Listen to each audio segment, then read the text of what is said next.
Everyone, myself Ravikant Dabi. I am a practicing advocate at Delhi High Court and District Courts. So we have started a YouTube channel recently, goes by the name of One Step Law. We deal with all the cyber related cases. मैंने बहुत time पहले सुना है किसी एक series में कि politicians are the backbone of the economy.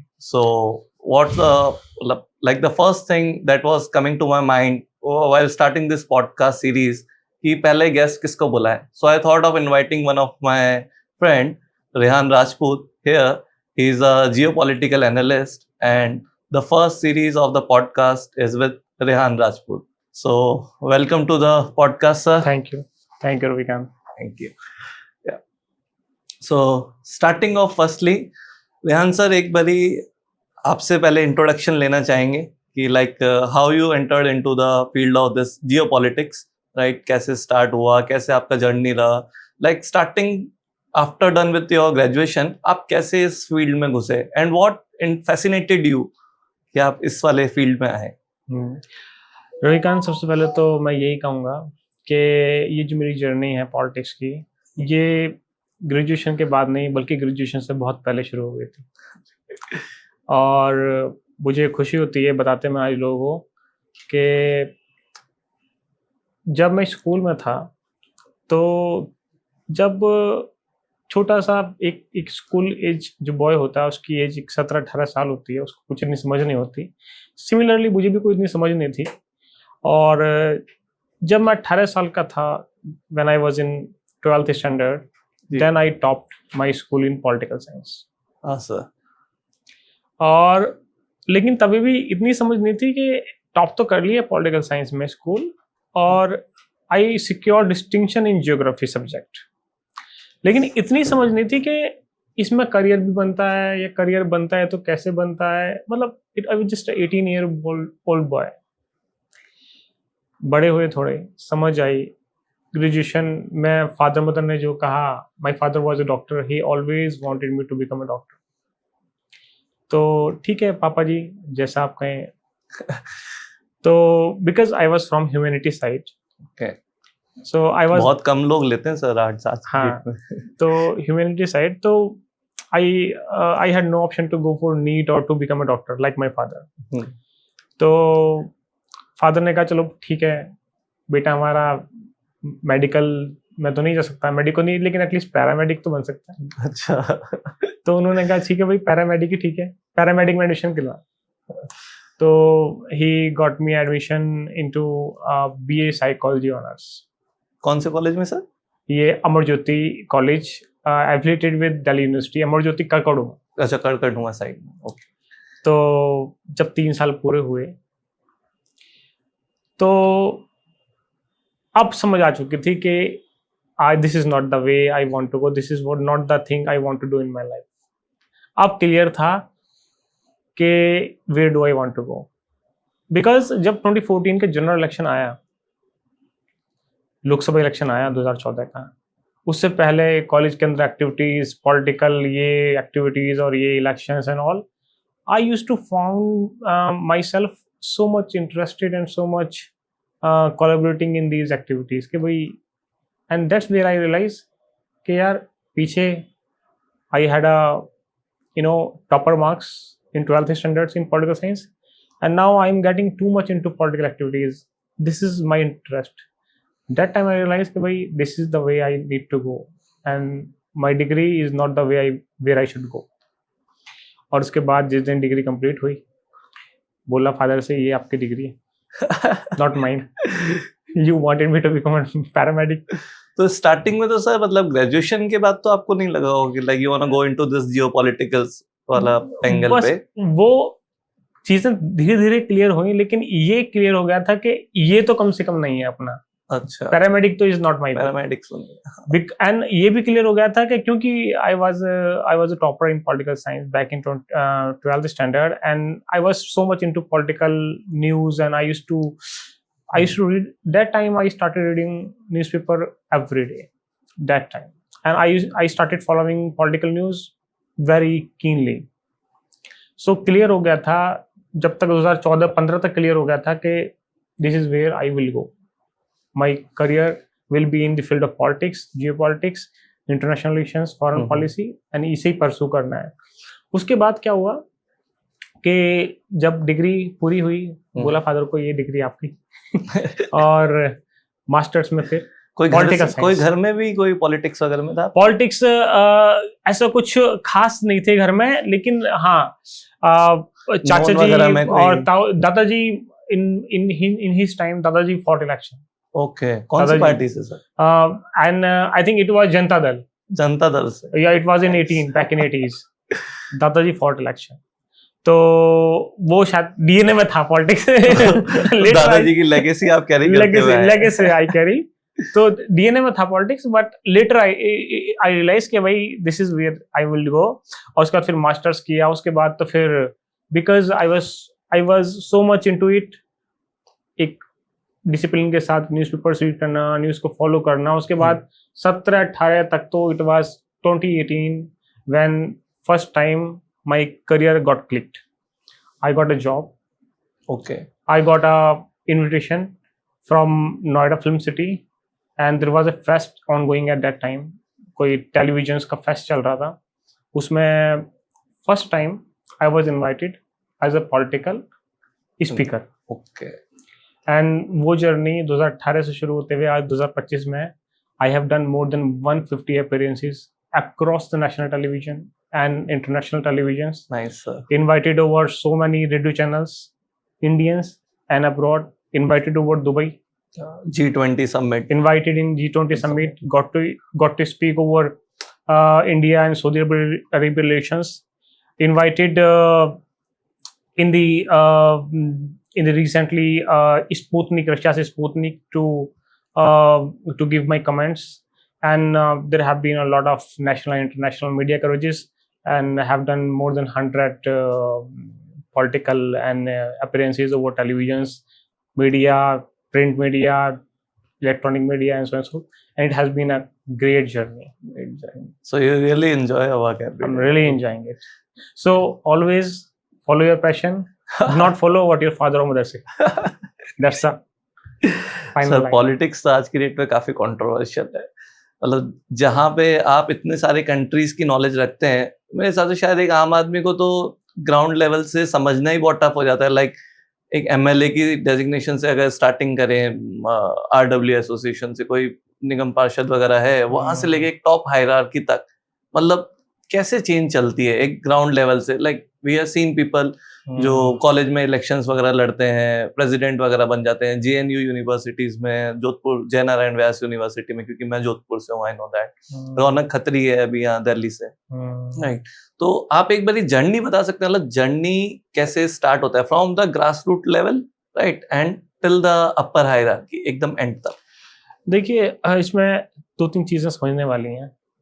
अगर कोई भी एक जनरल मैं ऑडियंस के लिए भी बता रहा हूँ अपने, कोई भी अगर पॉलिटिक्स में करियर बनाना चाहता है तो उसके लिए क्या तरीका है, या जियो पॉलिटिक्स में एज ए प्रोफेशनल करियर बनाना चाहता है तो उसके लिए क्या तरीका है। There are many veg.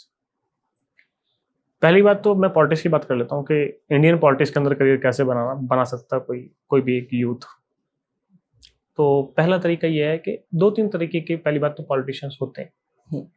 एक पॉलिटिशियन तो वो होता है कि जो कि बोलने की महारत रखता है, जिसको बोलना आता है, जो कि लोगों को गैदर कर सकता है, लोगों को मोबिलाइज कर सकता है, जिसके पीछे लोग खड़े हो सकते हैं, जिसके पीछे लोगों का जन समर्थन आ सकता है, जो लोगों से कनेक्ट कर सकता है, जिसको हम पॉपुलिस्ट लीडर भी कहते हैं। Man power. तो जैसे कि रियल लाइफ एग्जांपल मैं आपको देता हूँ। अभी पिछले में कोई 20-30-40 साल पुरानी बात नहीं करते हैं, हम आज की बात करते हैं। आज इस तरह के कौन से लीडर्स हमारे सामने हैं, और हम दिल्ली की ही बात करते हैं। दिल्ली में Raghav Chadha, Aam Aadmi Party ji. He had no political background.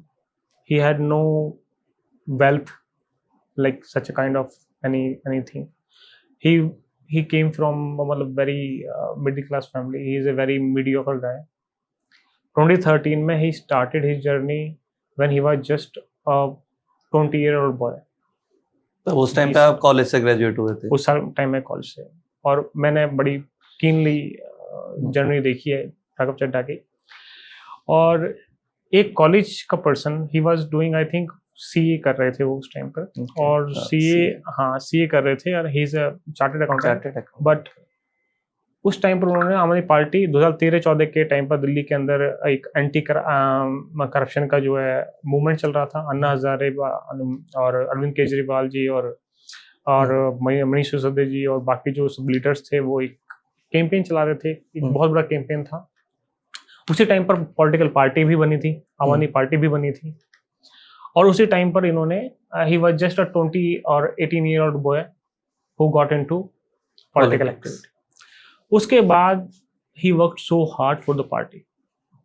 He worked so hard. He got into कोई पॉलिटिकल पार्टी के लिए स्ट्रेटजी कैसे बनानी है, पॉलिटिकल पार्टी नई नई बनी थी अपनी पार्टी, उसका he become one of the most prominent pillar and still he is today even so far. और उसके बाद पार्टी ने उनको उसका पे बैक भी किया। he was given ticket from Rajendra Nagar Vidhan Sabha in 2020 elections. He became MLA. उसके बाद जब वो MLA बने, उसके बाद जब पार्टी 2022 में पंजाब में जीती, उसके बाद he was promoted. He was nominated for Rajya Sabha seat from Punjab, and today he is Punjab Rajya Sabha MP. Correct. And today he is also sent abroad to represent India. Currently, he has gone abroad in a international conference to represent India. So this is how a normal person, a mediocre person with no political background, with no political or muscle or money backing in Indian politics, can become and can reach the heights of the politics. And this is where the democracy comes in. हमारे प्यारे देश की democracy का ये खूबसूरती है और ये इसकी स्ट्रेंथ है। अभी मैं रिसेंटली देखा भी था सर, आपका एक पिक्चर भी था सीएम के साथ, सीएम राइट, अतिशी मैम के साथ। जी, राइट, तो वो काफी पुराना पिक्चर था शायद वो। So basically it was basically when she was not CM, she was just days before becoming CM, when the day she was designated to become a CM by Arvind Kejriwal. Okay. And that day there was celebration. And a celebration because you know, I'm a Dalit, I'm born brought up in Dalit, and I have been working with many politicians across the parties, be it Congress or Aam Party or many other parties. So, and I have worked I worked with so many Aam Party lawmakers as well, so helped them to win the election and they won.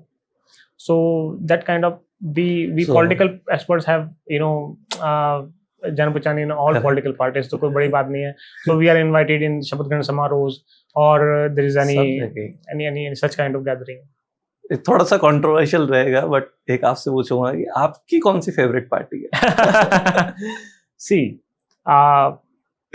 this is क्योंकि my, आप तो सारे political parties को मेरे को लगता है insider side से जानते होंगे। नहीं बिल्कुल, न्यूज़ साइड में तो आपको सारा ही खबर है। बिल्कुल, because when you are so much into and you are working as a political analyst, as a geopolitical analyst expert, so you get to know the insides of any party and how the system works and how you get to know the nature of the people, the leader of the party, how the party works, the corruptions and all these things. But I would say जो दिखाता है करके कुछ, और जो कुछ कर सकता है लोगों के लिए, जिसने किया है उसको ही आगे रखना चाहिए और उसको ही एक तरीके से सपोर्ट करना चाहिए। तो मैं समझता हूँ जो देश के लिए पार्टी अच्छी है वही मेरे लिए अच्छी है, क्योंकि अल्टीमेटली जो देश का भला करेगा वो हर एक भारत के वासी का भला करेगा, और मैं भी एक भारतवासी हूँ तो मेरा भी भला होगा। तो बस मैं इतना ही कहना चाहूँगा कि जो देश के लिए अच्छा है वही हमारे लिए अच्छा है। ठीक है, मतलब आप लिटमस टेस्ट एग्जाम्पल, मतलब अगर ये ठीक है तो सब कुछ ठीक है। ओके। और उसमें एक कॉमन सेंस की बात है, आपको भी पता है, मुझे भी पता है, सबसे इम्पोर्टेंट है इकोनॉमी। जिस देश की इकोनॉमी ठीक है सब कुछ ठीक है, everything is driven by economy. Correct, ठीक है। आपके डिफेंस के एक्सपोर्ट कहाँ से करोगे, आप अपने लोगों को वेलफेयर सर्विसेज कहाँ से दोगे, आप अपने गवर्नमेंट को किस तरह से अच्छे से फंक्शन कराओगे, आपके देश का स्ट्रक्चर कैसे बनेगा, सब कुछ everything is linked to economy. पैसा चाहिए आपको हर चीज के लिए, ठीक है। तो मैं समझता हूँ जो पार्टी इकोनॉमी को अच्छे से रन कर सकती है, वो पार्टी ही देश को चलाने की हकदार है और उसी को वोट मिलना चाहिए। और वो ही पार्टी जो है समझता हूँ मैं कि देश को समझती है और देश की जो आइडिया ऑफ इंडिया उसको समझती है। और नो डाउट कि मोदी गवर्नमेंट ने भी अच्छा काम किया, इकोनॉमी में काफी सारे रिफॉर्म्स किए, काफी सारी चीजें सारा की, डिजिटल इंडिया वगैरह का जो भी डिजिटल इंडिया कैंपेन है, वगैरह, like we being digital a cyber India, lawyer, तो डिजिटल सारा इंडिया वगैरह और काफी सारी चीजें हैं उसमें भी। लेकिन अगर आप पिछले 10-10 साल का अगर कंपैरिजन करेंगे, 2004 से लेके 14 तक का यूपीए गवर्नमेंट का, और 2014 से लेके UPA Congress led UPA government 2004 से 14 under the leadership of prime minister Manmohan Singh, और 2014 से लेके 2024 तक का कंपैरिजन, 10 साल का Modi BJP lead NDA government under the leadership PM Narendra Modi. तो जो 2004 से 14 वाला जो इरा है, उसके अंदर जो इकोनॉमी ग्रो करी है, that is more than 2x, twice, more than 2x। ठीक है। और जो बीजेपी है 2014 से लेके 2024 तक, उसमें भी 2x तो नहीं, it's little lower than 2x, but good study growth. तो उस हिसाब से देखेंगे आप तो Congress, in the Congress era 10 years का अगर आप कंपेरिजन करेंगे, so the economy was so much strong, so much robust during the Congress era in comparison to current PM Modi government, BJP government. और उसमें इसमें ये भी मैं कहूँगा, जो इश्यूज आज हमें फेस करने पड़े हमने नेबरहुड के अंदर, अब आप देख रहे हैं किस तरीके से we are basically surrounded in a hostile environment in South Asia. हमारे नेबर्स के साथ अच्छे एक तरीके से नहीं चल रहे हैं, और हर भारत का व्यक्ति जानता है कि किस तरह से एक के बाद एक नेशन के साथ हमारे रिलेशंस खराब हो गए। बांग्लादेश से, उसके बाद फिर मालदीव से, उसके बाद फिर भूटान से भी थोड़ा बहुत, नेपाल से, पाकिस्तान चाइना से तो पहले से हॉस्टाइल थे, ठीक है, वो तो दे आर एनिमीज, ठीक है। इसके अलावा म्यांमार में अनस्टेबल गवर्नमेंट रहा, तो वहाँ से भी फिर अब इस तरीके से श्रीलंका से we had very good relations. Sri Lanka. Now we do not enjoy such relations. So, but in the Congress time, we used to have a great relations with all our neighbors. We never faced such issues, and we were in a very comfortable, very peaceful situation. पर sir, politics जैसे आप पूरा एक deep dive से जानते हैं, तो आम जनता को कैसे इन्फ्लुएंस कर रही है? मतलब लाइक अगर मैं एक सिनेरियो कोई आप अगर मेरे को एग्जांपल देके कोट कर सकते हैं कि अगर ये वाला गवर्नमेंट रहा तो ये आम आदमी को फायदा हुआ है, और अगर ये वाला गवर्नमेंट रहा तो ये वाला आम आदमी को फायदा हुआ है। क्योंकि हमारे को तो बिहाइंड द सीन सारा जो पॉलिसी वगैरह बना रहे हैं पार्लियामेंट लेवल पे, या कोई भी अपर हायरार्की पे कोई भी पॉलिसी वगैरह चल रहा है, वो हर एक चीज तो कॉमन मैन को एकदम एक्सेसिबल नहीं है, राइट? तो वो चीज कैसे इन्फ्लुएंस करती है उनके डिसीजंस वगैरह जो भी लिए हैं? जैसे let's take an example of RTI act, right? RTI Congress के टाइम पे आया, और मतलब बहुत अच्छा है आरटीआई एक्ट, मतलब किसी को भी गवर्नमेंट एजेंसी को आप सवाल जवाब कर सकते हैं, कुछ भी लेके पूछ सकते हैं, राइट? तो वो एक पार्ट जैसे आया, तो सेम मतलब पॉलिटिक्स कैसे इन्फ्लुएंस कर रही है आम आदमी की लाइफ को, एवरीडे लाइफ को? देखिए, मैं आपको रियल लाइफ एग्जांपल्स आपको बताता हूँ कि how a common man is affected और influenced by the political leadership और the decisions of the political leadership. 2007 से 2012 तक it was BSP led Mayawati government in UP, ठीक है, मायावती की गवर्नमेंट थी यूपी में। मायावती की गवर्नमेंट में यूपी में वेस्ट यूपी जो था, ग्रेटर नोएडा, मुजफ्फरनगर, आगरा तक के, यहाँ सहारनपुर से लेके पूरा अच्छे से, because she belong to this region, so she had prioritised this region कि भाई इसको हमने डेवलप करना है अच्छे से, इसको हमने। और उस टाइम पर एक ये फैसला भी लिया गया कि भाई नोएडा की तरह, नोएडा जैसे उन्होंने सिटी बनाया था, ग्रेटर नोएडा 2 सिटीज उन्होंने, ट्विन सिटीज, इंडस्ट्रियल टाउन के तौर पर डेवलप करने का उन्होंने प्लान किया। जब आप देखेंगे कि ग्रेटर नोएडा का जो उन्होंने प्लान किया, तो जब वो प्लान किया था, so it was just a barren और agriculture land, it was just a ground, पूरा खाली जमीन, सब खाली था, कुछ भी नहीं था वहाँ पर। मतलब people used to be like not so much well socio economic, क्योंकि एग्रीकल्चर सोसाइटी में तो आपके पास पैसा नहीं होता, नहीं होती, नहीं वेल्थ नहीं होती। आज जो वेल्थ है वो वेल्थ तो उस टाइम उसका 10% भी नहीं था। हाँ बिल्कुल। लेकिन जब वो गवर्नमेंट ने डिसीजन लिया कि इसको इंडस्ट्रियल टाउन बनाना है, पॉलिटिकल डिसीजन था, और गवर्नमेंट ने थाउजेंड्स ऑफ करोड़ इन्वेस्ट करे। गवर्नमेंट ने वहां पर जो रोड और इंफ्रास्ट्रक्चर डेवलपमेंट किया, गवर्नमेंट ने वहां पर जेवर एयरपोर्ट जो अब बन के तैयार अभी हो चुका है, रिसेंटली जो अब बन के one of the largest airports across the Asia, वो आज बन के तैयार हो चुका है।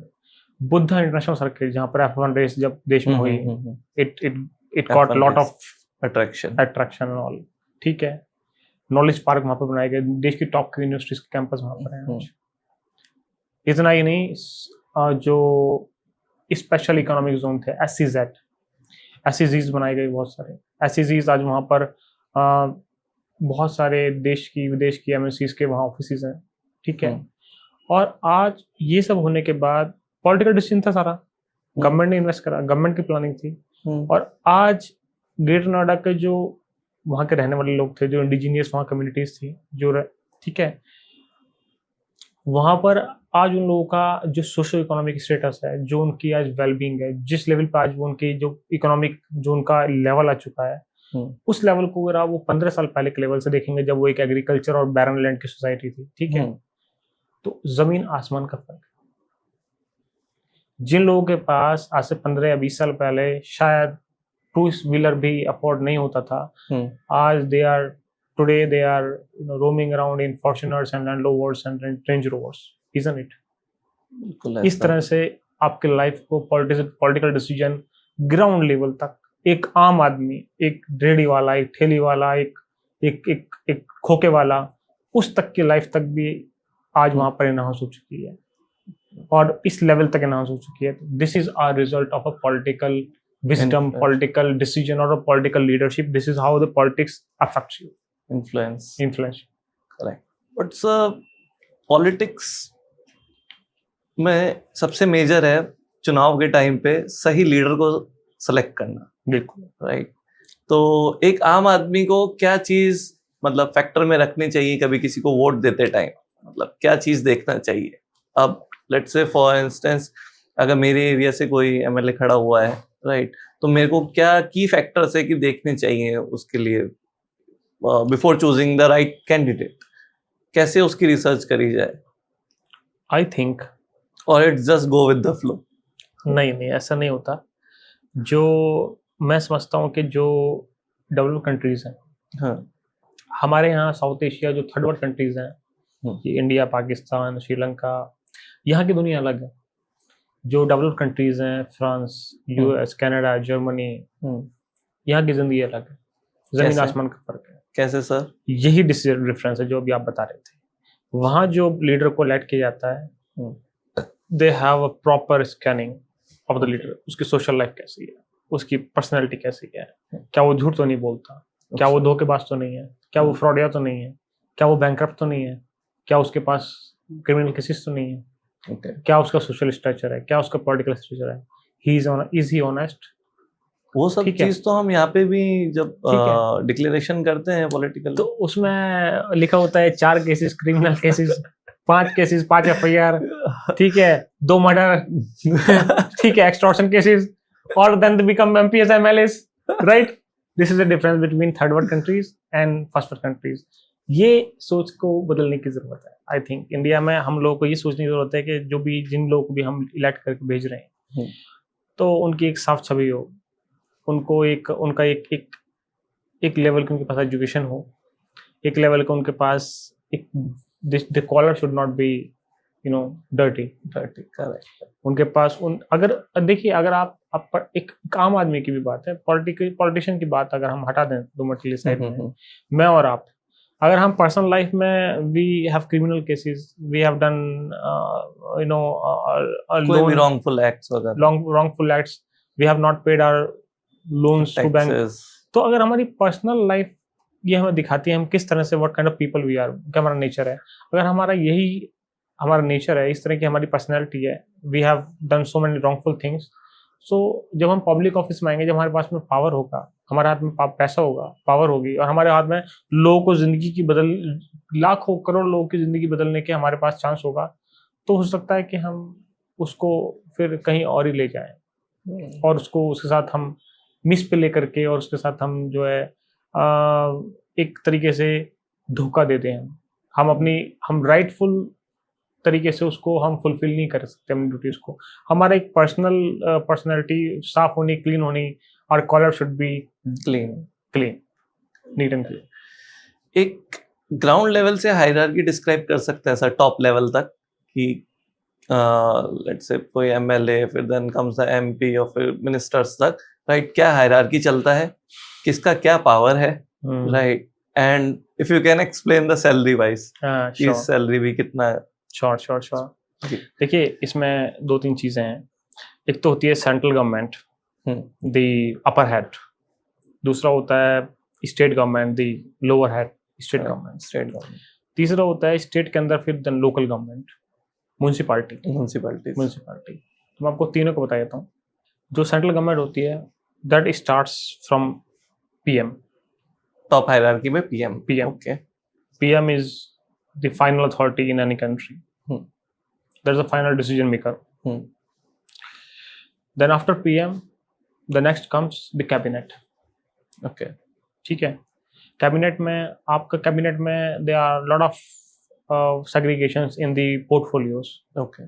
उसमें कैबिनेट में एक कैबिनेट होती है कैबिनेट मिनिस्टर्स, कोर कैबिनेट। तो जिसे हम बोलते हैं कैबिनेट मिनिस्टर, इसको हम बोलते हैं कोर कैबिनेट। जैसे कि Rajnath Singh, defence minister, foreign minister, home minister, finance ministers, railway minister. These are the very main and important ministries. So those who handle these ministries are called ministers, cabinet ministers. And वो core cabinet बनाते हैं prime minister की, ठीक है। Main जो देश को चलाते हैं वो ये लोग चलाते हैं। उसके अंदर दूसरे लेवल का जो होते हैं मिनिस्टर्स, उनको बोलते हैं ministers with independent charge. Okay.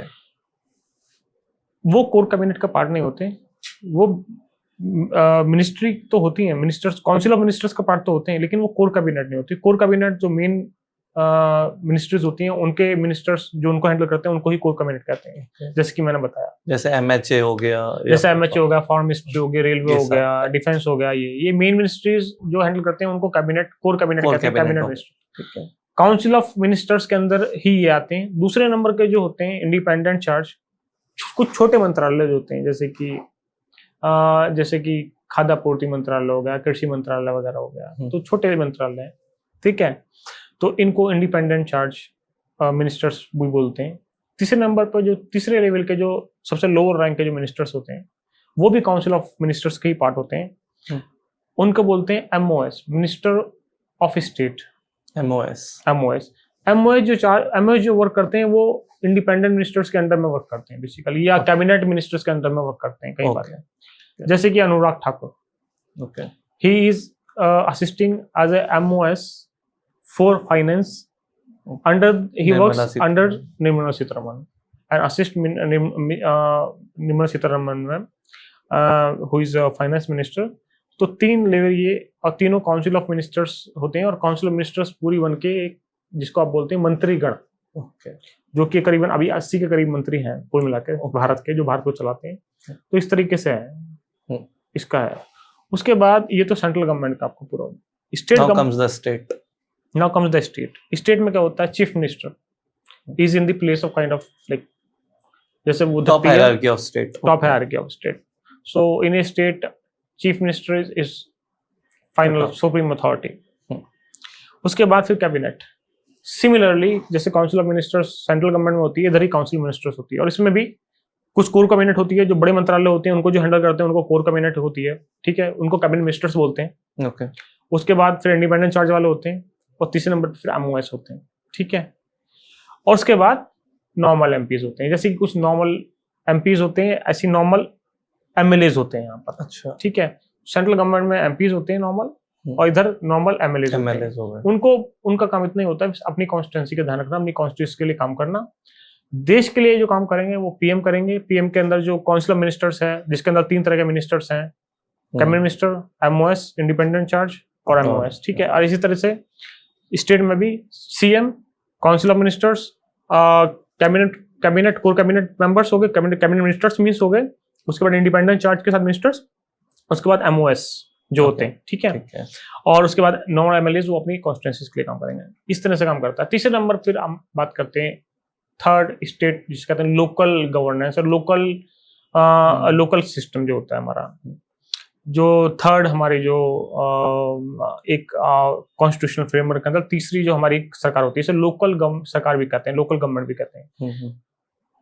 तो वो म्युनिसिपैलिटी होती है, जैसे कि दिल्ली के अंदर है एमसीडी है, ठीक है। एमसीडी का मेयर होता है, तो मेयर फिर वो टॉप हायरार्की होती है, ठीक है। ये आपके रोजमर्रा के इश्यूज को सॉल्व करते हैं। आपके पानी का निकासी है नहीं है घर के, आपके इलाके के अंदर सीवर पड़ा नहीं पड़ा, आपके इलाके के अंदर प्राइमरी लेवल का स्कूल है नहीं है, प्राइमरी लेवल की पढ़ाई हो रही है नहीं हो रही है, आपके डिस्पेंसरी है टीके बच्चों को लगवाने के लिए, जो रोजमर्रा की आपकी साफ सफाई, कूड़ा आपके यहाँ से उठता है नहीं उठता है, पूरी सफाई सुथराई, लोकल जो रोजमर्रा के आपके इश्यूज हैं वो लोकल गवर्नमेंट मेयर के अंदर आता है। और मेयर के अंदर भी फिर वो म्युनिसिपल कमिश्नर होता है, ठीक है, जो कि आईएएस ऑफिसर होता है, जिसे सेंट्रल गवर्नमेंट अपॉइंट करती है, ओके, ठीक है। तो वो एक तरह से एग्जीक्यूटिव पोजीशन होती है उसके अंदर, आफ्टर मेयर एमसीडी कमिश्नर। और उसके बाद बहुत सारे वहां पर एमसीडी हाउस होता है। एमसीडी हाउस के अंदर जो भी इलेक्ट होके जाते हैं लोकल गवर्नमेंट से, जिसे कॉर्पोरेटर्स भी बोलते हैं और जिन्हें काउंसलर भी बोलते हैं। दिल्ली में काउंसलर बोलते हैं, बाहर कॉर्पोरेटर बोलते हैं, जैसे कि मुंबई में बीएमसी में कॉर्पोरेटर बोला जाता है। अच्छा, तो ये काउंसलर सिलेक्ट होके जाते हैं उसके अंदर। उस हाउस के अंदर डेली काउंसलर अपने वार्ड के जो इश्यूज होते हैं वो उनको वहाँ उठाते हैं, उनके यूजली फंड, उनके लिए जो भी कार्रवाई उसके लिए की जाती है, और वो लोकल वार्ड के इश्यूज को रिजॉल्व करते हैं। और एमसीडी जो कमिश्नर है वो ओवरऑल अथॉरिटी उसके पास होती है कि काम सही से हो रहा है नहीं हो रहा, he is executive position.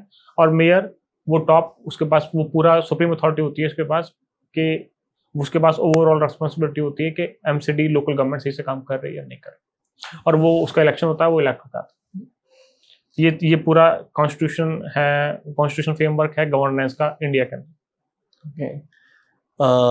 In legal side भी से कि रूलिंग पार्टी का कोई भी एमएलए है, वो आपका एक टिकट है, मतलब कोई भी कंट्रोवर्शियल केस वगैरह है, कहीं पे कुछ अटक गया आपका केस लीगल साइड पे, तो रूलिंग पार्टी का एमएलए आपको हेल्प कर सकता है, राइट?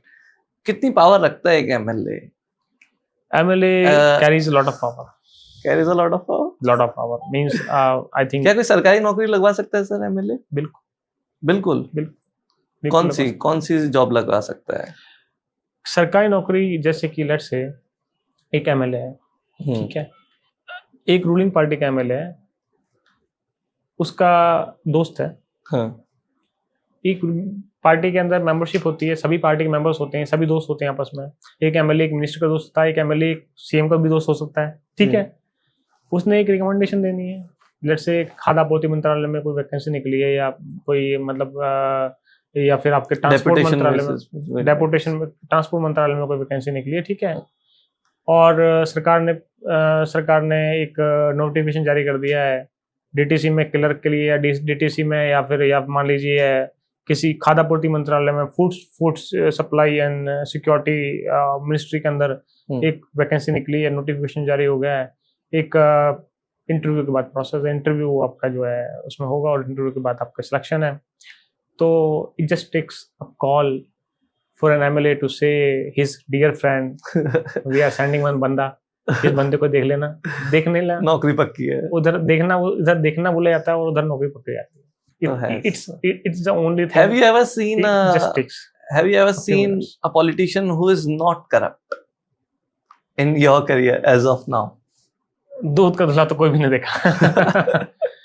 मतलब इट्स वेरी अच्छा, वो नहीं एक्चुअली होता क्या है कि करप्शन तो फिर 1 रुपए की भी करप्शन करी तो करप्शन ही है ना वो, तो फिर तो उस हिसाब से तो फिर कोई भी, मतलब मिनिमम एक सिस्टम भी इस तरह का बन चुका है ना हमारा, कि थोड़ा बहुत तो होता ही है। नहीं देखा सर आपने, सब करप्ट देखे? नहीं उतना तो, दो तो कोई नहीं देखा, थोड़ा बहुत तो सब होते ही हैं, मतलब सभी होते हैं। सभी होते हैं। और अब वो सिस्टम भी कुछ इस तरीके का है कि वहां पे आप घुस गए एक बार तो फिर आप बिना, अब 10% कमीशन जो एक एमएलए अपने एरिया के अंदर काम कराता है, जो एक मिनिस्टर से अपने एरिया के अंदर काम कराता है, या एक काउंसलर जो भी, उसके अंदर 10% तो मतलब जो जिस ठेकेदार को आपने काम दिया है 10% तो मतलब वो एक नंबर स्टैंडर्ड है, वो एक वो तो फिक्स इतना है। तो आ रही है, तो मतलब वो तो ये है कि उसको तो माना नहीं जाता कि ये तो कुछ गलत भी है, उसके ऊपर 30-40% अगर वो मांग रहा है तो समझा जाता है कि हाँ भाई थोड़ा ज्यादा करप्शन खाया जा रहा है। ठीक है, तो तब 10% तो वो तो नॉर्मल है, लीगल है, लीगल लीगल है 10%। तो मतलब इस तरह का जब फ्रेमवर्क इस तरह का सिस्टम इस तरह का हमारा बन चुका है, तो फिर आप उस केसेस में तो किसी को नहीं कह सकते, कोई भी दो तो sticking to the same MLA party जो हम डिस्कस कर रहे हैं, ठीक है, तो क्या सैलरी होता होगा एक एमएलए? एक एमएलए का जो सैलरी होता है वो state to state wise differ करता है।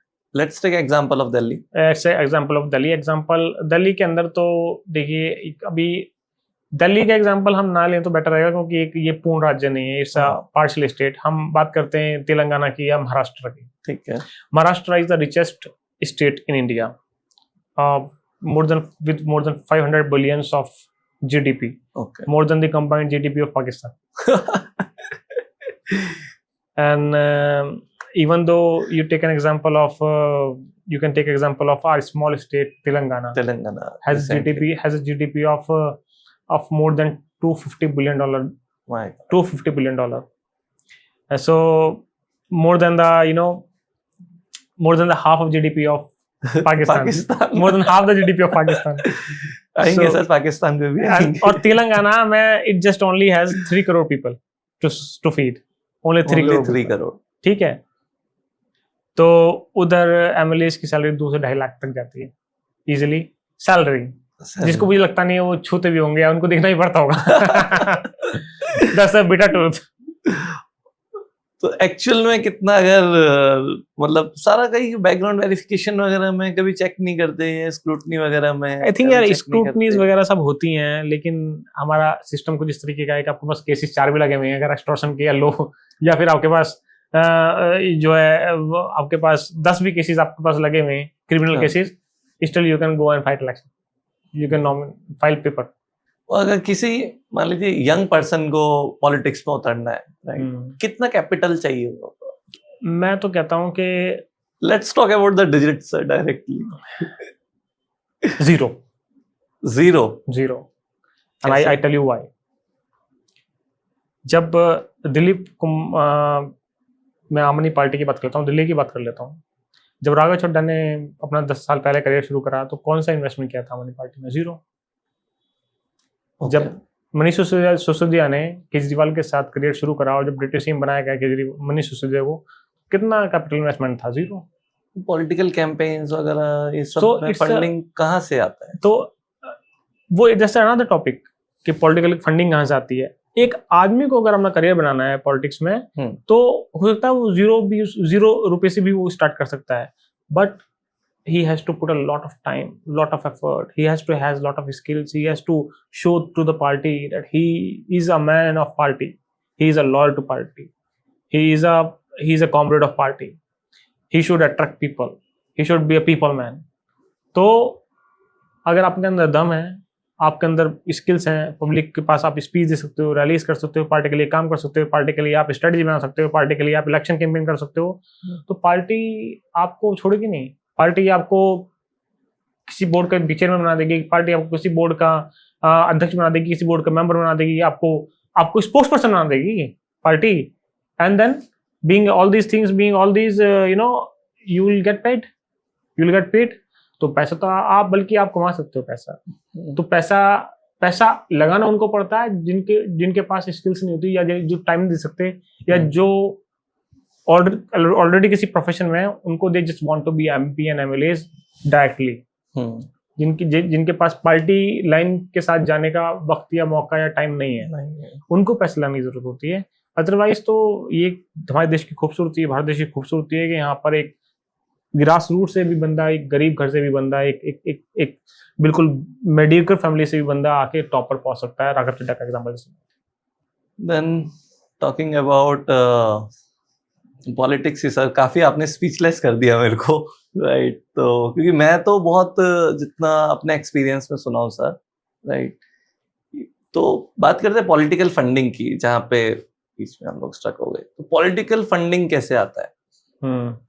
मतलब देयर इज वन वे कि लेट्स से आज कोई बिजनेसमैन को कोई पॉलिटिशियंस अप्रोच कर रहे हैं कि just give us 10 lakh rupees और 50 lakh rupees of donation, right, और अगर जीत गया तो रूलिंग में आने के बाद ये फेवर करेंगे, that is one way, right. तो और कोई सिनेरियो आप डिस्क्राइब कर सकते हैं ऐसा ही देखिए पॉलिटिकल फंडिंग के लिए स्पेशली? पॉलिटिकल फंडिंग जो है ना, वो दूसरा तरीका ये भी हो सकता है उसका आने का कि आपके पास एक बहुत बड़े लेवल पर आपके साथ जनता का सेंटिमेंट जुड़ जाए, आप जनता के लारे दुलारे बन जाएं। कैसे बनेंगे सर? जैसे Kejriwal when he started his political journey 2013 में जब केजरीवाल आया था, हाँ, तो क्राउड फंडिंग किया था उसने, आपको याद हो तो? करेक्ट है। और चांदनी चौक जो उसकी कॉन्स्टिट्यूंसी जहाँ से वो एमएलए बना था, हाँ, केजरीवाल ने वहां से क्राउड फंडिंग करा और लोगों ने पैसा दिया और उससे उसने इलेक्शन भी लड़ा और वो जीता भी। एंड उसके बाद वो टॉप तक भी गया और सीएम भी बना। that was the master stroke, 67 out of 67 master stroke, मतलब no one could even imagine that it can happen। करके दिखाया उसने।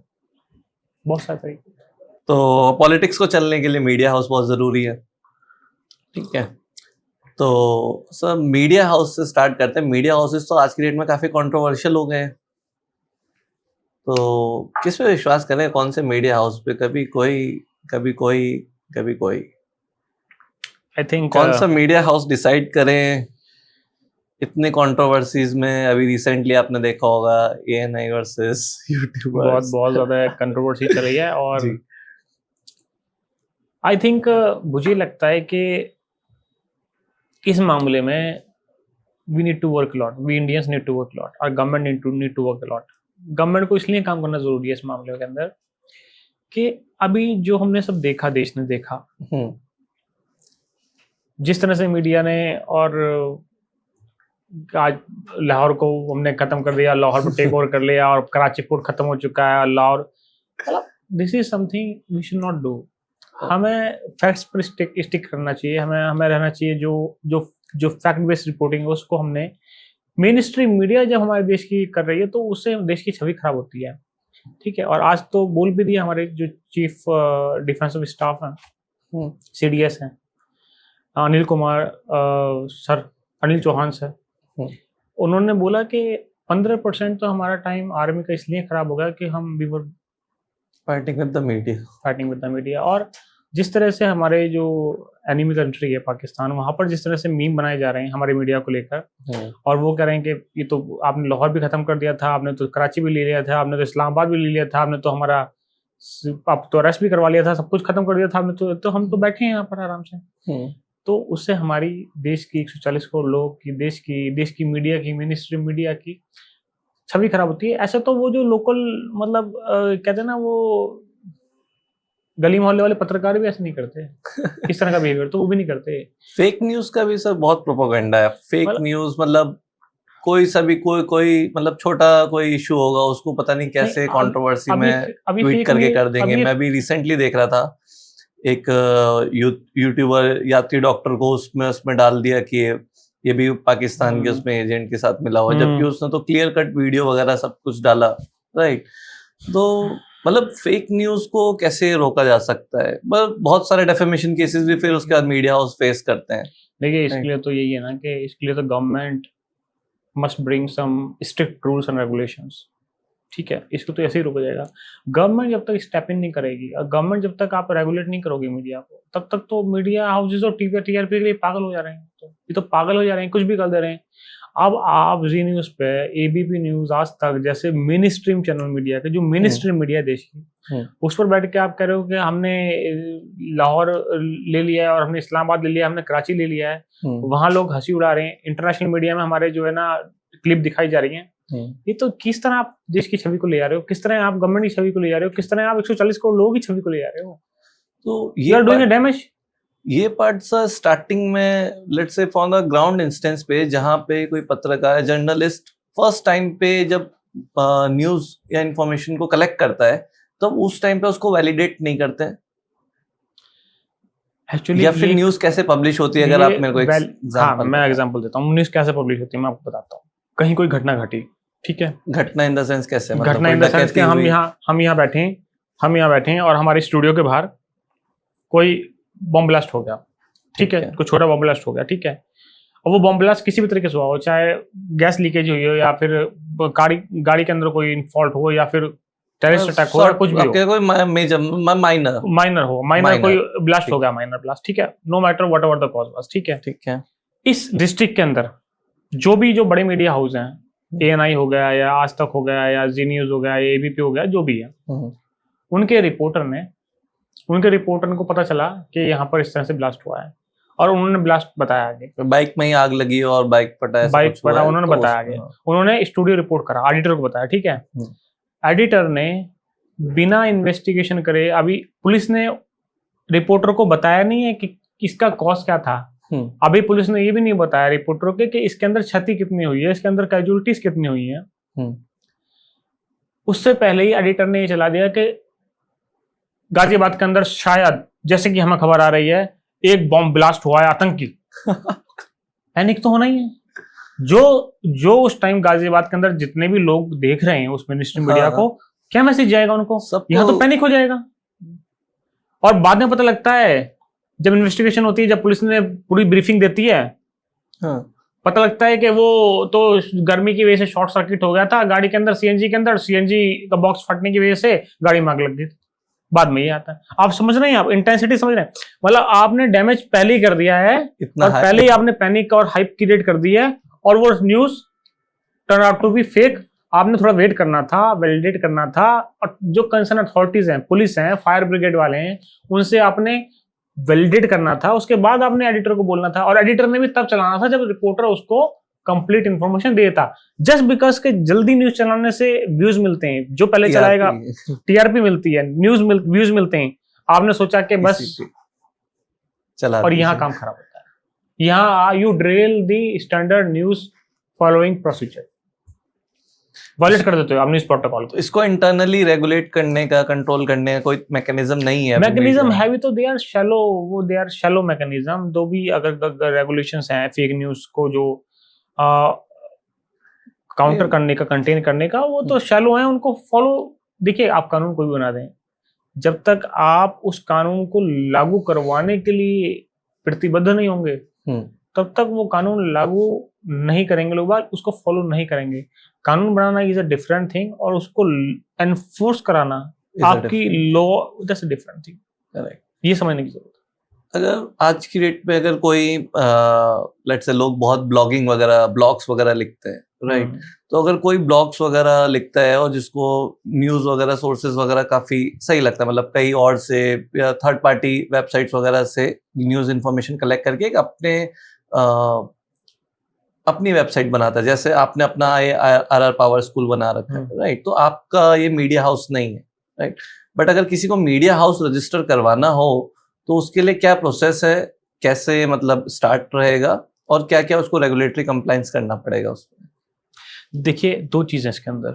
जनरली जो लोग करते हैं, जनरली जो होता है, वो लोग न्यूज़पेपर या जर्नल या मैगजीन, ठीक है, ही पब्लिश करते हैं, और उसके लिए ही आप जो लोग बाग जो है अप्लाई करते हैं, और वो होता है RNI, रजिस्ट्रार ऑफ न्यूज, ठीक है, of India, newspaper of. RNI का जो ऑफिस है वो आपका नई दिल्ली के अंदर है, ठीक है, और वो आता है ministry of information and broadcasting के अंदर। वहाँ आपको प्रोसीजर ये है कि अगर आपने कोई भी अपना नया मीडिया हाउस ओपन करना है, आपने कुछ भी, बीट न्यूज़पेपर और बीट जनरल, मैगजीन और बला जो भी है, तो उसके लिए पहले आपको नाम बताना होता है। आपको पहले देखना होता है उस नाम, जिस नाम जो भी आप रखना चाहते हैं अपना उसका नाम, तो वो नाम भी अवेलेबल है या नहीं है। ऐसा तो नहीं उस नाम से पहले ही चल रहा हो। एक नाम से दो न्यूज चैनल या दो न्यूज़पेपर या मैगजीन दो नहीं हो सकते ना एक नाम से, कॉन्फ्लिक्ट हो जाएगा वो तो पहले आप एप्लीकेशन में आप अपना नाम, आप अपनी बारे में डिटेल्स, अपना पैन कार्ड, अपना आधार कार्ड, जो भी ऑनर है, जो भी अप्लाई करना चाहता है, जो भी न्यूज़ न्यूज़ एजेंसी खोलना चाहता है, मतलब न्यूज़पेपर, वो आप 4-5 उस ऑप्शन दोगे एप्लीकेशन के अंदर आरएनआई को कि भाई ये नहीं तो ये नहीं नाम हो सकता है मेरा, ये नाम नहीं मिल सकता तो ये मिल सकता है, या ये नहीं तो ये 4-5 उसमें ऑप्शन देने का। नाम के ऑप्शंस हो गए, ठीक है। हमें ये भी बताना पड़ता है हम लोग प्रिंट ऑफलाइन कर रहे हैं, ऑनलाइन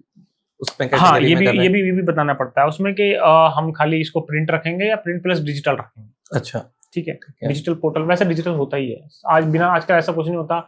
आज की मुझे बताइए, आप you name just one newspaper who doesn't have its own online website और समथिंग, ठीक है, या just one any magazine who doesn't have online website, ठीक है। ऑनलाइन तो होना ही होता है, डिजिटल तो होता ही है। क्योंकि प्रिंट से ज्यादा तो डिजिटल पे ही क्राउड होता है ना आज के टाइम में। प्रिंट तो कितने ही लोग पढ़ते हैं आज के टाइम में। तो आप जब आपको पास आरएनआई की आपके पास एप्लीकेशन गई, वो देखेगा नाम, अगर उन 4 नामों में से कोई भी अवेलेबल है, आपको वो अलॉट कर देगा। जब आप अलॉट कर देगा, उसके बाद जिस भी डिस्ट्रिक्ट के अंदर आप कहीं ना कोई ना कोई डिस्ट्रिक्ट लगती होगी आपकी इंडिया में, आप कहीं से भी अप्लाई कर रहे हैं, जो भी डिस्ट्रिक्ट आपकी, ठीक है, उसका डीएम डिस्ट्रिक्ट मजिस्ट्रेट जो होगा, उसके पास आपको एनओसी उससे हासिल करनी होगी। आपको उसको एनओसी लेनी होगी कि मेरे पास ये मुझे टाइटल मिला है, मुझे यहाँ पर अपना न्यूज़पेपर खोलना है, और उसका न्यूज़पेपर का ये नाम मुझे मिला है, अलॉट हुआ है, ठीक है। आप अपनी एनओसी दे दें कि यहाँ पर यहाँ मुझे ऑफिस होगा मेरा, कोई भी आप ऑफिस का एड्रेस देंगे अपना, और ये मेरा नाम होगा, और यहाँ पे मैं न्यूज़पेपर मुझे ओपन करना है, तो आप मुझे उसका एनओसी अगर मिल जाती है डीएम से, ठीक है, अगर दे देता है, ओके, तो फिर आप दोबारा से आरएनआई के पास जाते हैं। अच्छा, ठीक है, वहाँ पे सबमिट करते हैं आप एनओसी जो आप सबमिट करते हैं, उसके बाद आपको उसमें ये भी बताना होता है कि ये फोर्टनाइटली होगा, वीकली होगा, ट्वाइस इन अ मंथ होगा, बाकी उसका कंटेंट किस तरह का होगा, पॉलिटिकल होगा, फैशन मैगजीन होगी, या फैशन न्यूज़पेपर होगा, या सांस्कृतिक कैटेगरीज होगी, ठीक है। उसके बाद वहां से ओके हो जाएगा, आपको आरएनआई नंबर मिल जाएगा। आरएनआई नंबर मतलब अपना रजिस्ट्रेशन नंबर मिल जाएगा, और आप स्टार्ट कर सकते हैं। उसके बाद 90 दिन के अंदर आपको जो भी आपने न्यूज़पेपर पब्लिश किया है, मैगजीन पब्लिश करी है, उसको एक कॉपी उसकी अटैच करके आपको दोबारा से देनी होती है आरएनआई में, ठीक है। जब पहला एडिशन होता है आपका, अच्छा, उसको देना होता है आपने। जब आप उसको देते हैं, उसके बाद वो दोबारा से रिव्यू करते हैं कंटेंट की, जो गवर्नमेंट ऑफ इंडिया की गाइडलाइंस हैं उसके हिसाब से है कि वो कंप्लायंस उसका हो रहा है नहीं हो रहा है। और उससे कंप्लायंस होता है तो आपको ओके कर देते हैं, अगर कंप्लायंस नहीं हो रहा तो आपको करेक्शन देते हैं। आपको नेक्स्ट इश्यू जो आपको होंगे तो वो आपको करेक्शन करके के बाद आप पब्लिश करोगे, ठीक है। उसके बाद आपका अगर वो ओके कर दिया, या करेक्शन के बाद ओके कर दिया, उसके बाद फिर आपका you are a full fledge media house now, और यू हैव द अथॉरिटी, तो कहीं भी जाकर रिपोर्ट करनी है आपका, तो आप अपने लोगों को प्रेस कार्ड इश्यूज कर सकते हैं बकायदा, ओके। और प्रेस कार्ड उसके बाद आप इश्यूज कर सकते हैं। प्रेस कार्ड इश्यूज करने के बाद वो ऑथराइज प्रेस पर्सनल होता है, और वो उसके बाद कहीं भी कोई घटना होती है देश के अंदर, वहां पर वो उसके पास अथॉरिटी होती है कि वो एज ए प्रेस पर्सनल उसको एक्सेस मिल जाता है। अथॉरिटीज के पास वो जाके कह सकता है, this is my press card, this is my RN number, and let me allow to get in. वो वहां पर जहां भी इंसिडेंट हुआ है वहां पर जाने का उसको एक्सेस मिल जाता है, और रिपोर्टिंग करने का एक्सेस मिल जाता है। ओके, ये प्रोसेस। सो XYZ ऑर्गेनाइजेशन के पास आरएनआई नंबर है। हाँ, XYZ जो भी अभी तक काम कर रहे हैं सबके पास। उसने जो भी मतलब अपने जने को हायर किया, right, he becomes a journalist there, right, और वो जर्नलिस्ट के पास पावर होती है, वो न्यूज़ वगैरह कवर कर सकता है अपने लोकल साइट से या फिर जहां से भी। बिल्कुल।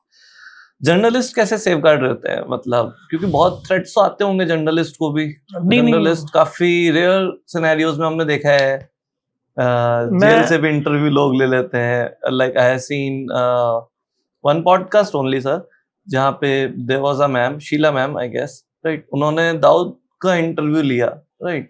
तो कोई लॉ इन्फोर्समेंट एजेंसी आके प्रेस को क्यों नहीं पूछ लेती कि आप बताइए एड्रेस कहाँ पे है? गुड क्वेश्चन, तो वेरी गुड क्वेश्चन। ये पार्ट कैसे सेफगार्ड रखते हैं अपने आप को? देखिए, वेरी गुड क्वेश्चन। और do we have the same rights like advocates के पास है कि हम लोग अपने क्लाइंट्स की इंफॉर्मेशन नहीं बता सकते? देखिए, बिल्कुल ऐसे ही उनके पास राइट्स होता है। देखिए, न्यूज़ का जो बिजनेस है, इट्स वेरी सेंसिटिव बिजनेस, ठीक है। कहीं वॉर हो रही है, कहीं कोई टेररिस्ट अटैक हो गया, कोई ब्लास्ट हो गया, कोई इंटरव्यूज के लोग बाग, यू हैव सीन के बहुत सारे मीडिया हाउसेज इन टेररिस्ट के इंटरव्यूज लेने जाते हैं, जैसे कि दाऊद का इंटरव्यू, जैसे डॉन, तो डॉन का इंटरव्यू लेने गए, तो उनका पहले से ही उनके पास they have a right to not reveal who are they going to interview, okay. ठीक है. और इस तरह के जो ऑफर्स होते हैं ना, ये जो टेररिस्ट ऑर्गेनाइजेशंस होती हैं या डॉन्स होते हैं या माफियाज लोग होते हैं, इनको ये देते भी सिर्फ जो टॉप ऑर्गेनाइजेशंस हैं उनको ही ये. अब कभी नहीं देखा होगा हमने को कोई छोटे मोटे मीडिया हाउस का कोई रिपोर्टर उठ के चला गया और वो किसी बड़ी इस तरह की न्यूज़ कवर कर रहा है. कभी ऐसा नहीं होता, क्योंकि उधर भी ट्रस्ट डेफिसिट हो जाएगा अगर ऐसा होगा तो. ओके. उधर ट्रस्ट इसलिए होती है कि वो नहीं पता होता, और इधर भी ट्रस्ट इसलिए होती है ये नहीं पता होता है कि हमें we have right to cover. Okay. ठीक है. और उन्हें पता होती है कि अगर ये आ रहे हैं तो साथ में अकेले आएंगे या ये रिवील नहीं करेंगे इन्फॉर्मेशन. ठीक है. और ये होता भी बड़े कॉन्फिडेंशियल तरीके से ये सारा प्रोसेस. इंटरव्यू होने के बाद जिस दिन पब्लिश होता है उस दिन पता होता है कि इंटरव्यू हुआ है. अच्छा. इंटरव्यू जब हुआ होता है किसी को पता नहीं होता इंटरव्यू हो चुका है, रिकॉर्ड हो चुका है. तो लेट्स ठीक है. से कल हमारे अभी ये पॉडकास्ट हम कर रहे हैं, ये रिकॉर्ड आज हो रहा है, किसी को नहीं पता ये रिकॉर्ड हो रहा है. जिस दिन पब्लिश होगा उस दिन पता चलेगा ये रिकॉर्ड होगा. हाँ, करेक्ट. तो इस तरह से काम होता है. थ्रेट भी काफी रहता होगा सर. बिल्कुल थ्रेट रहता है. लेकिन ये है कि देखिए हर आदमी को मीडिया चाहिए, आपको मीडिया चाहिए, मुझे मीडिया चाहिए, हर इंसान को मीडिया चाहिए. तो टेररिस्ट को भी मीडिया चाहिए, माफिया को भी मीडिया चाहिए. उसको उसका अपना नैरेटिव वो कैसे रखेगा उसको मीडिया नहीं मिलेगी तो उसको भी ये पता होता है कि अगर मैं विलन हूँ, मैं टेररिस्ट हूँ, अगर मुझे भी अपना से रखना है कि why I am a terrorist, why I am a mafia, तो उसको भी तो मीडिया चाहिए ना. करेक्ट. तो उसको भी तो मीडिया चाहिए. जब उसको मीडिया चाहिए तो फिर तो उसको इसी तरीके से अगर वो सेफ पैसेज नहीं देगा जो उसके पास आ रहा है न्यूज कवर करने के लिए, तो वो न्यूज लेके जाएगा कैसे. ये है सर. वो वाली बात है ना. आपने सर न्यूज वाले लाइन पे काम किया है पहले स्टार्टिंग में? हाँ बिल्कुल. मेरी फर्स्ट जॉब जो थी, my first job was with the media house and as a political research head. तो जो भी पॉलिटिकल जर्नलिस्ट वहाँ होते थे, they used to work under my team. जो भी पॉलिटिकली. आपने कोई अमेजिंग न्यूज कवर करी हो आज तक, मतलब कोई जो आप रिकॉल कर सके आप? मतलब अमेजिंग तो नहीं, it was very unfortunate news. Pulwama attack, and it was very unfortunate incident. It was the initial time of my career. It was just a couple of years I had I had been into this field, and because I was in a media house and I was taking care of political news, and the Pulwama happened, and we got to know that many of our soldiers have been martyred in JNK, and this was very tragic news. And so you were having sources present at the ground level that time? Yeah, at that time. They had shared the news with you? They had shared the news, and that I had the basically authority and say to basically to run this news. And the moment I run this news, I started getting calls, messages, and there was I was flooded with the calls and messages. And the whole country was on high alert at that time. This was very tragic. Pulwama attack, though. Unfortunately. And talking about keeping the sources confidential, right?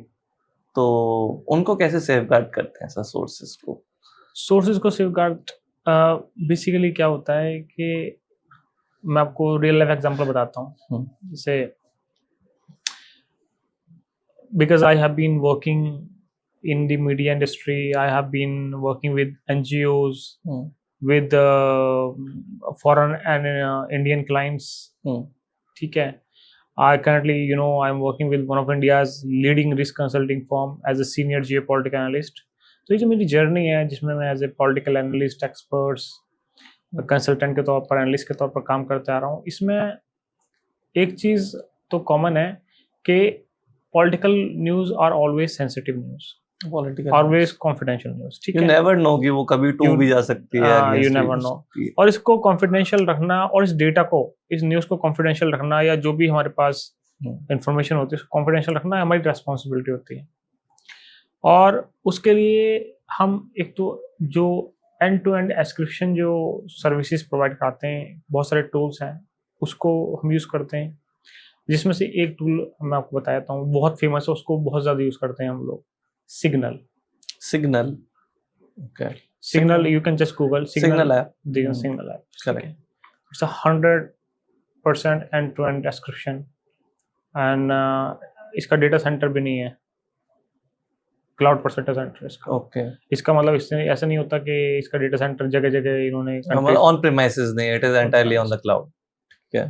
Talking about data centre sir, तो आपको लगता है sir cyber attacks जो है आजकल modern war का हिस्सा बन चुके हैं? Recently talking about the recent India Pakistan का जो अभी पूरा सिनेरियो हुआ उसमें देखिए, इसमें इंडिया पाकिस्तान का very interesting very good question. ये वॉर शुरू हुई ही साइबर वॉरफेयर से है।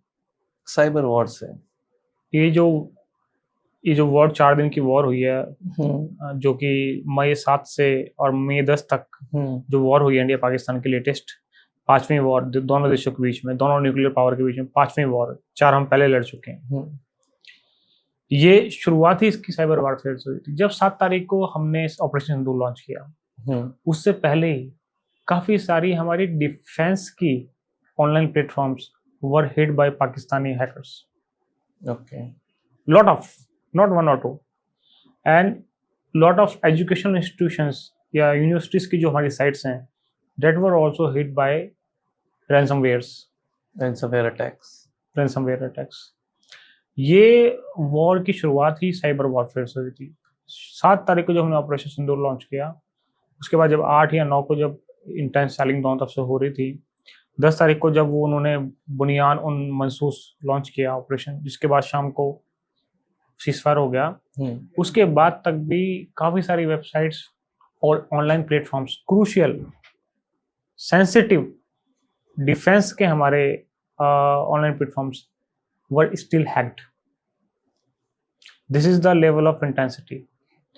जब इसी तरीके से यूक्रेन रशिया का वॉर हुआ, तो आपको याद होगा जब यूक्रेन रशिया की वॉर शुरू हुई थी 2022 में शुरू हुई थी, और उसके बाद जो पहला बड़ा अटैक हुआ था साइबर अटैक, साइबर वॉरफेयर, वो रशिया की तरफ से यूक्रेन पर हुआ था, और उसके अंदर Ukraine approx entirely banking system had collapsed. Entire banking system collapsed. Entire banking system by the Russian cyber massive attack. Can you imagine the damage cost? It would have it was in billions of dollars. So hybrid warfare का scenario चलता है, जो traditionally आपका artillery military exchange हो रहे हैं वो तो है ही है, फिजिकल, साथ में आपका ये साइबर, और this is even more deadlier than the traditional, because traditional में तो आपको पता है इधर से रॉकेट आएगा, इधर से मिसाइल आएगी। साइबर में आपको क्या पता क्या हो सकता है। आपके नजरिए में इंडिया का साइबर रेडीनेस प्लान कैसा है? मतलब like how good we are with the technology? इसमें ये बड़ा एक अच्छा क्वेश्चन है आपका, और इसमें मैं आपको टेक्निकली बताना चाहता हूँ इसमें क्या चल रहा है अभी हमारा। मैं आपको रियल लाइफ इसमें सिनेरियो भी बताता हूँ। No doubt we are far behind than US and China when it comes to cyber warfare or when it comes to cyber security part. Because cyber security, cyber law and cyber warfare has become a part of the contemporary warfare. ठीक है, कोई भी war इसके बिना होती नहीं है। हम उसमें लैग करते हैं, इसमें कोई डाउट नहीं है, लेकिन हम लैग क्यों करते हैं? We are the country, India is a country, and we are proud to say this. We are one of the highest and most worthy IT exporters in the world, no doubt. Correct. Still हम cyber warfare में lag कर रहे हैं। हमारे पर when we are under attack, हमारे पास वो capability नहीं है जिससे कि हम रोक सकें साइबर वॉरफेयर को। हमारे पास वो साइबर सिक्योरिटी नहीं है। वो एक्चुअली प्रॉब्लम यहाँ क्या आ रही है कि हमारे पास कैपेबिलिटीज है, हमारे पास we have people, we have skill set, we have infra, but that is much of that infra and much ecosystem of that ecosystem is in the hands of private ownership, private players in MNCs and multinational corporations, and उन्होंने क्या किया है कि वो इसको export कर रहे हैं, so basically we have skill set, we have manpower, we have ecosystem, but that is on an ambit mode. We are servicing someone outside of India. Government के पास वो कैपेबिलिटीज हमारी नहीं है। We need to, इसका solution ये है, इसका solution ये है कि नेक्स्ट टाइम से हम साइबर वॉरफेयर से हिट ना हो, और साइबर सिक्योरिटी रोबस्ट करने के लिए, साइबर लॉज को हमारे रोबस्ट करने के लिए, we need to have a public private partnership. Public private partnerships we are doing काफी, like let's say for an instance अभी recently Indian government but to a level where we can secure. Correct. अभी इस level पर नहीं है. हाँ, तभी हमें ये हिट गया, तभी हमारे ये अभी डिफेंस प्लेटफॉर्म हमारे हिट हुए थे. करेक्ट. तो उस लेवल पर हमें ले आने की जरूरत है. राइट. और इंडिया में मतलब अगर हम खुद से अपना कुछ स्टार्ट करें तो हमारे पास कोई ऐसा प्लेटफॉर्म नहीं है जो हम अपना यूज कर पा रहे हैं. जैसे रिसेंटली टेलीग्राम था इंडिया का, right. Talking about crypto currencies, foreign में हम लोग काफी आगे तक है, पर इंडिया में अभी भी देखेंगे काफी कंप्लायंस और मतलब ग्रे एरिया है क्रिप्टो का, भी लीगली वैलिडेट भी नहीं है, right. Even Pakistan has launch crypto currency just recently. अच्छा. और हम उसमें देखा, मैं यही बता रहा हूँ आपको, आईटी में वी आर लीडर, और we are leader in the cyber security, cyber laws as well, but when it comes to defend ourselves, that's where we lack. वो उस फ्रेमवर्क को हमें, we need to strengthen that framework basically. Correct. So talking about the next in digital sir, social media platforms को कैसे accountable ठहरा सकते हैं? कोई गलत इंफॉर्मेशन वगैरह सर्कुलेट हो किसी पॉलिटिक्स के लिए, या फिर कोई मिस इन्फॉर्मेशन स्प्रेड हो, तो सोशल मीडिया अकाउंट्स को, सोशल मीडिया प्लेटफॉर्म्स को क्या हमें अकाउंटेबल ठहराना जाना चाहिए या नहीं? Because at the end in the court they say like they are just a platform, right. और whatever the information that you are uploading, they can't control each and every content, right. but ठीक है, काफी हद तक उनकी content guidelines वगैरह है, but क्या उनको अकाउंटेबिलिटी वाला फैक्टर आना चाहिए? देखिए, ये जो क्वेश्चन है आपका, इससे तो पूरी दुनिया परेशान है.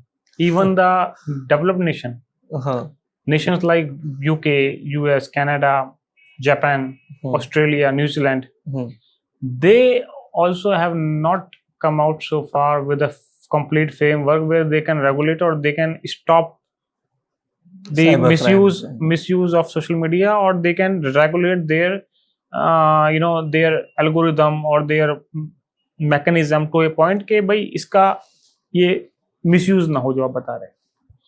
लेकिन अभी तक कोई भी देश इस प्रॉब्लम को पूरी तरह से सॉल्व नहीं कर पाया. We are also working. अभी हमने भी कुछ पीछे लॉज हमने भी इंट्रोड्यूस किए थे सोशल मीडिया के लिए, जिसमें वो सब था कि 5 से ज्यादा आप व्हाट्सएप पर फॉरवर्ड नहीं कर सकते और इस तरह की चीजें थी. Recently we have started with the DPDP act, and DPDP is very good I think initiative.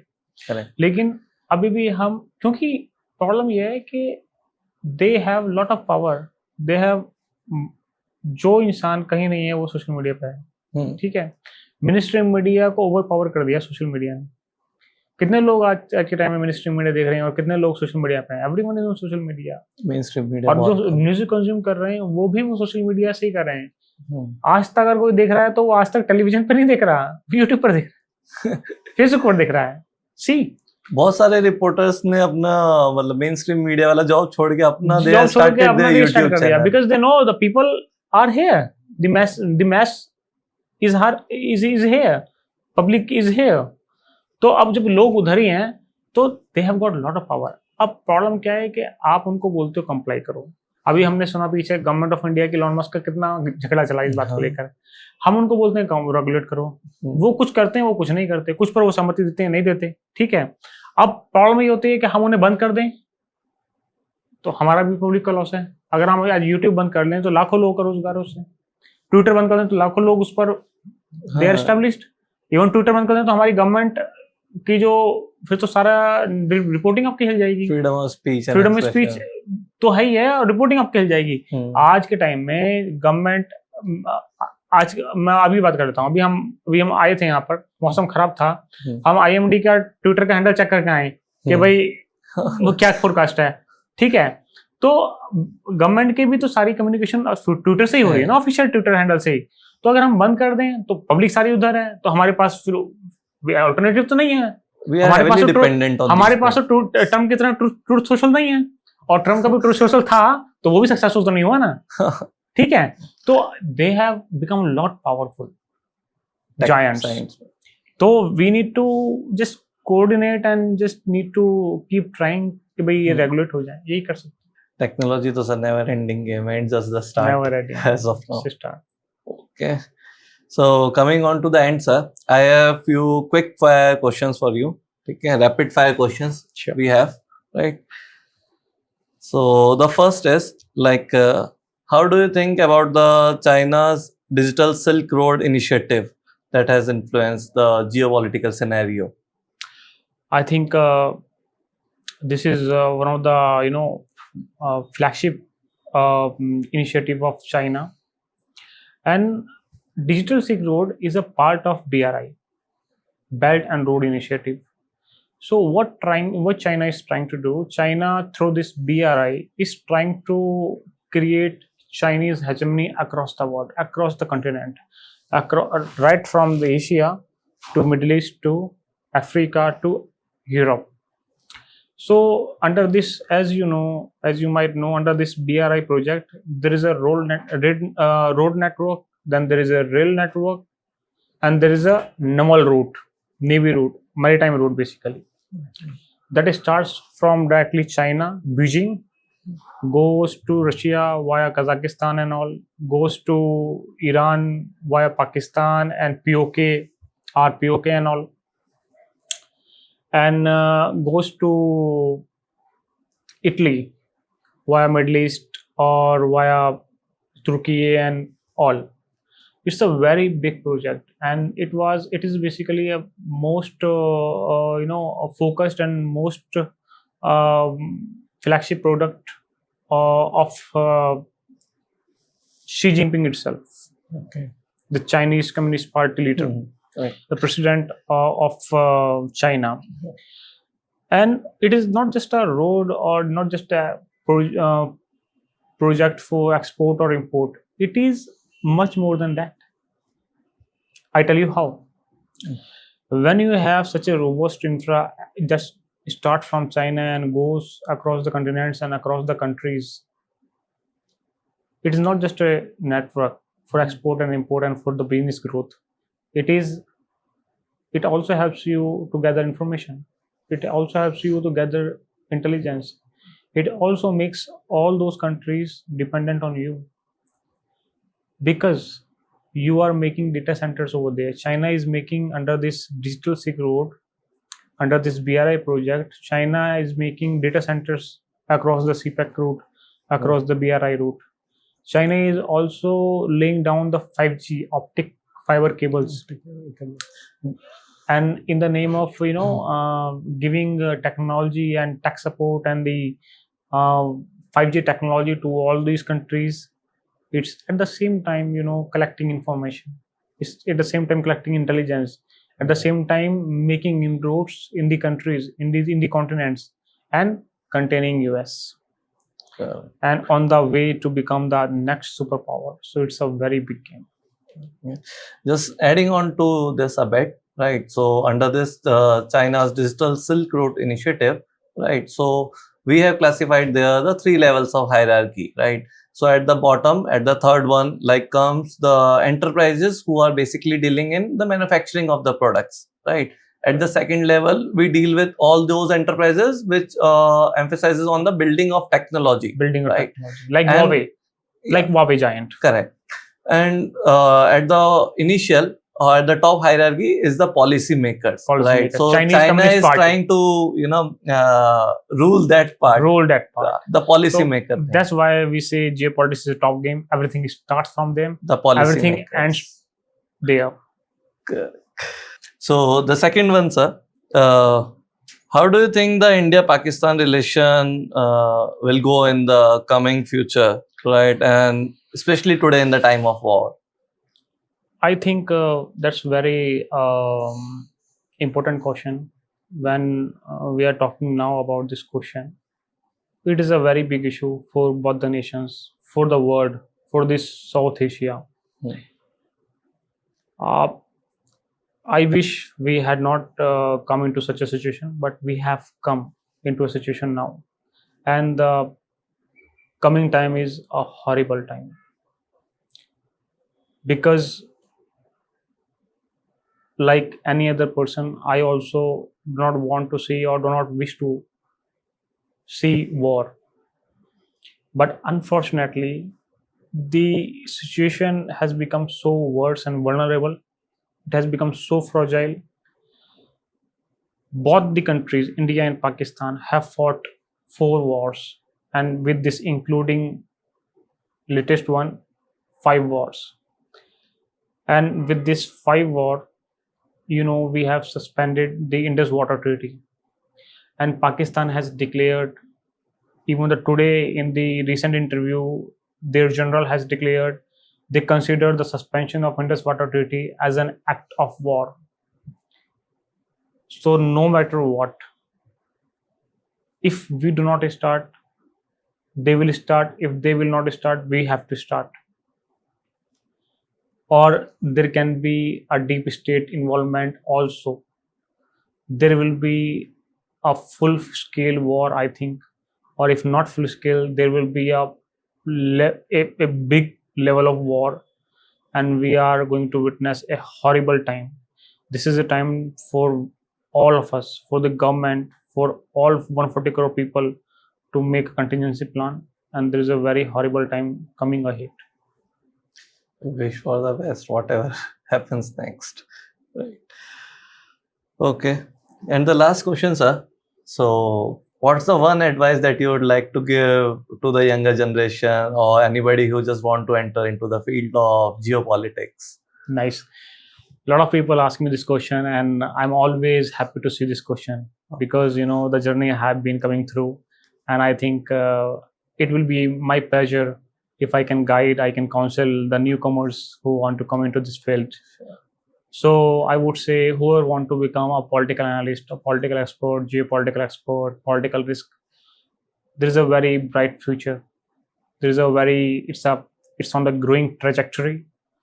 And I think in order to become a geopolitical expert or political expert, one must pursue bachelor or master's degree in political science or in international relations or in government and polity. So after pursuing masters, one should go to seek internship, or one should go to work with think tank or NGOs or multinational companies or political consultings. So these are or the foreign ministry or the embassies. These are many places where you can find these jobs as a political analyst, writer, researcher, consultant. And this is the best way to start. But one thing you should stick to your mind: knowledge. The more knowledge you will have, the more chances you have to grow in this field, because ultimately you are going to sell your analysis, and the analysis comes from knowledge. Second thing, you have to be updated 24/7. If you are following, no matter what region you follow, South Asia, Middle East, or whatever region you follow, you have to be a master of that region. No news should be missed out. And so first knowledge, second real-time monitoring of the news. These are the two things are going to be the main pillar of your journey. If you stick to these two things, one day you will become a great expert, great analyst, and great political person. Sure. This is a journey. Okay. So are there some tools or website that one can monitor every day or can check? I think at the initial level, I would suggest there are many tools, there are many websites, but at the initial time. Can you name some, sir? Yeah. So I would name a few Indian websites, a person who is aspiring into a political field as a political person, political expert, so should follow First Post. Okay. It's an Indian, Indian website. It's an Indian news portal who carries a lot of and timely and very fact-based political coverage. Okay. And if you want to look at the international level, so there are many. You can keep a tab on CNN, Al Jazeera, CNN, and Reuters. Oh. So there are many on international level. So so you need to just keep a tab on it. Okay. So that's all from our end, sir. Thank you so much. So it was a great, happy hosting you up. Thank you. Thank you, sir. Thank you so much. Yeah.